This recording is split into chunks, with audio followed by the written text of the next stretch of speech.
Hi friends, welcome to my channel. ఇప్పుడే nominations అయితే ముగిసిందండి. లైవ్లో మనం అయితే చూసాము. ఎవరెవరిని నామినేట్ చేశారు అనేది మనం ఈ వీడియోలో అయితే వివరంగా మాట్లాడుకున్నాము. అలాగే ఈ నామినేషన్స్లో ఎవరున్నారు, ఎంతమంది ఉన్నారు అనేది కూడా మనం ఈ వీడియోలో అయితే చూద్దాము. ఫస్ట్ టైం మా ఛానల్కి వచ్చినట్టయితే మా ఛానల్ అయితే సబ్స్క్రైబ్ చేసుకోండి. అలాగే ఈ వీడియో పూర్తిగా చూడండి, చాలా బాగుంటుంది.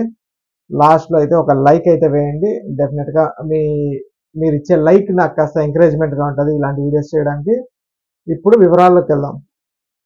ఈరోజు మండే నామినేషన్స్ అయితే స్టార్ట్ అయ్యాయి.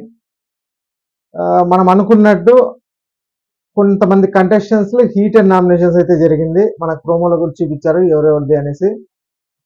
ఆ హీటెడ్ నామినేషన్స్ లో ఇప్పుడు ఎవరిని చేశారు, ఇది ఇంతవరకే అయితే నేను మీకు ఈ వీడియోలో అయితే చెప్తాను. దీని గురించి వివరంగా అయితే ఈరోజు నైట్ అయితే మనం వీడియో చేసుకున్నాము. ప్రజెంట్ అయితే ఆదిత్య ఓం అయితే ఫస్ట్ పిలిచారు బిగ్ బాస్. ఆదిత్య ఓం వచ్చి సోనియాని, పృథ్వీని అయితే నామినేట్ చేశాడు. ఇక నెక్స్ట్ నైనిక వచ్చి మణికంఠని, ఆదిత్యని అయితే నామినేట్ చేసింది. ఆ తర్వాత నబీల్ వచ్చి సోనియాని, పృథ్వీని అయితే నామినేట్ చేశాడు. నెక్స్ట్ ప్రేరణ వచ్చి మణికంఠని, నైనికాని అయితే నామినేట్ చేసింది. ఆ తర్వాత సోనియా వచ్చి నబీల్ని, ఆదిత్యని అయితే నామినేట్ చేసింది. మళ్ళా మణికంఠ వచ్చి పృథ్వీని, ఆదిత్యాన్ని అయితే నామినేట్ చేశాడు. ఇక విష్ణుప్రియ వచ్చి ఆదిత్యాని, ప్రేరణని అయితే నామినేట్ చేసింది. ఇక పృథ్వీ వచ్చి నబీల్ని, మణికంఠని అయితే నామినేట్ చేశాడు. ఇక సీత వచ్చి ప్రేరణని, మణికంఠని అయితే నామినేట్ చేసింది.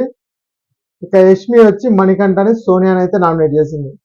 ఇక్కడ ఈ నామినేషన్స్ లో ఎవరికి ఎన్ని నామినేషన్స్ ఓట్స్ పడ్డాయి అనేసి మనం ఒకసారి చూసుకుంటే, సోనియాని వచ్చి 3 నామినేట్ చేశారు. పృథ్వీని కూడా 3 నామినేట్ చేశారు. మణికంఠకి అయితే ఈసారి బాగా పడ్డాయి, 5 నామినేషన్లు అయితే పడ్డాయి మణికంఠకి. అలాగే నైనికాకి అయితే 1 పడింది. ఆదిత్యకి అయితే 4 పడ్డాయి. నబీల్కి 2, ప్రేరణకి 2 అయితే పడ్డాయి. ఇక్కడ ఎక్కువ నామినేషన్స్ వచ్చి ఈసారి మణికంఠకి, ఆదిత్య గారికి అయితే పడ్డాయి. మొత్తం ఈ నామినేషన్స్ లో 6 మంది అయితే ఉన్నారు. నైనికాకు 1 ఓటే పడింది కాబట్టి నైనికాని అయితే కన్సిడర్ లో తీసుకోలేదు. మొత్తానికి ఈసారి 6 మంది అయితే నామినేషన్స్ లో ఉన్నారు. ఇక సేవ్ అయిన వాళ్ళు ఎవరెవరు అంటే, విష్ణుప్రియ సేవ్ అయింది, సీత సేవ్ అయిపోయింది, నిఖిల్ ఆల్రెడీ చీఫ్ కాబట్టి నిఖిల్ సేవ్ అయిపోయాడు. ఇక నెక్స్ట్ యష్మి సేవ్ అయింది. ఈసారి యష్మి అయితే సేవ్ అయింది. నిజంగా యష్మికి పడతాయేమో అనుకున్నాను కానీ ఓట్లు యష్మికి అయితే పడలేదు. ఇంకొకరు ఎవరు, నబీల్ ఉన్నాడు. నైనిక అయితే సేవ్ అయింది.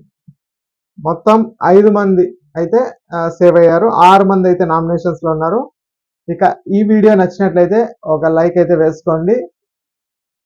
ఈ నామినేషన్స్ ప్రక్రియ పూర్తి వివరాలు మనం నెక్స్ట్ వీడియోలో అయితే చూద్దాము. కాబట్టి మా ఛానల్ అయితే సబ్స్క్రైబ్ చేసుకొని బెల్ ఐకాన్ అయితే క్లిక్ చేసుకొని నోటిఫికేషన్స్ వస్తాయి మీకు మేము బిగ్ బాస్ ఎపిసోడ్ పెట్టినప్పుడంతా. Thanks for watching.